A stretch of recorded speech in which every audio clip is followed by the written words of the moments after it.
Hi hello guys. பப்பாளி காயிலிருந்து பப்பாளி செடி வளர்க்க முடியுமா?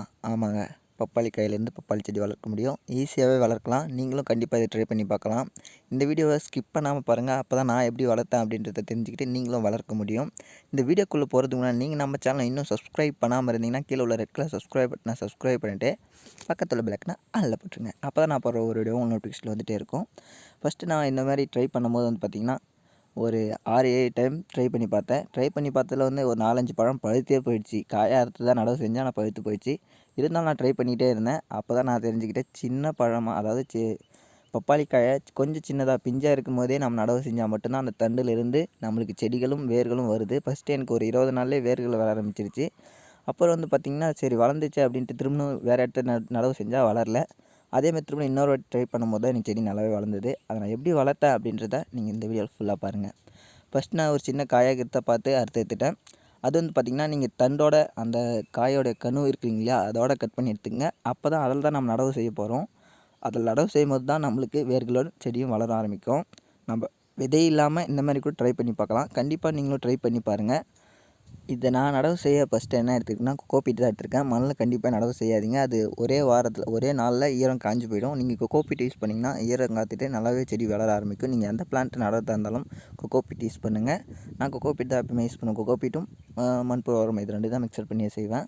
அதுக்கப்புறம் வந்து பார்த்திங்கன்னா, பப்பாளி காயில் நீங்கள் அது தனியாக ஒரு பேஸ்ட் விற்கிது.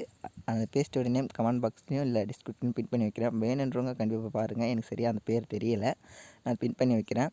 அப்புறம் வந்து பார்த்திங்கன்னா, 45 நாளில் எனக்கு நல்லாவே செடிகள் வளர்ந்துருக்குங்க. எப்படின்ட்டு கேட்குறீங்களா? இப்போ பாருங்கள், செடி எவ்வளோ வளர்ந்துருக்குன்றதை நீங்களே பார்க்கலாம் கண்ணால். இது வந்து பார்த்திங்கன்னா 45 நாள் ஆன பிறகு எனக்கு வளர்ந்த செடி. நம்ம நடவு செய்யும்போது கொஞ்சம் சின்ன காயாக இருந்துச்சு. இப்போ ஓரளவுக்கு ரொம்ப பெருசாக இருக்குது பாருங்கள். அதாவது நான் நடும்போது கொஞ்சம் சின்னதாக இருந்து இப்போ ஓரளவுக்கு நல்லாவே வளர்ந்துருக்கு. இப்போ இந்த மாதிரி வளர்க்கணுன்னு நினைக்கிறவங்க கொஞ்சம் ரிஸ்க் எடுத்து தான் வளர்க்கணும். விதை போட்டு அதுக்கு வளர்த்துட்டு போயிடலாம். ஏன்னா நான் ட்ரை பண்ணும்போது எனக்கு ஓரளவுக்கு கஷ்டமாக தான் இருந்தது. ஏன்னு பார்த்தீங்கன்னா, நான் நடவு செஞ்ச பிறகும் பப்பாளி காயிலிருந்து வளர்க்குறது கொஞ்சம் கஷ்டமாக தான் இருக்குது. நான் ஏன்னா 4-5 டைம் ட்ரை பண்ணி பார்த்துட்டு தான் நெக்ஸ்ட் டைம் இது ட்ரை பண்ண லாஸ்ட்டாக ஃபைனலாக ஒரு டைம் ட்ரை பண்ணி பார்த்தேன். நல்லாவே ஓரளவுக்கு பரவாயில்ல. நல்ல ரிசல்ட்டு தான். வேர்கள் நல்லா வளர்ந்துருக்கு, செடியும் நல்லா வளர்ந்துருக்கு. இதை நீங்களும் ட்ரை பண்ணி பார்க்கலாம்.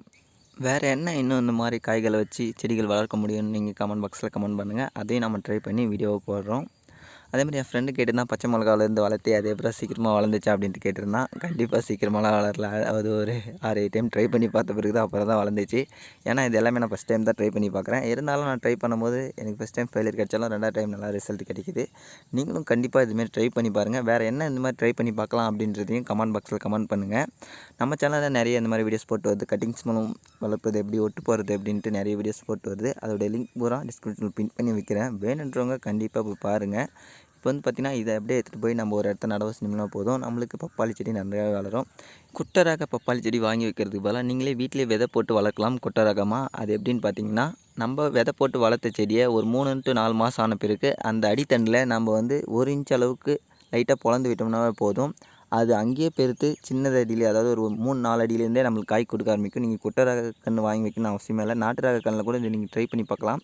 இந்த வீடியோ உங்களுக்கு பிடிச்சிருந்தா ஒரு லைக் பண்ணுங்கள். நம்ம சேனல் சப்ஸ்கிரைப் பண்ணுங்கள். மறக்காமல் பக்கத்தில் பெல் ஐகானை ஆல்ல போட்டுருங்க.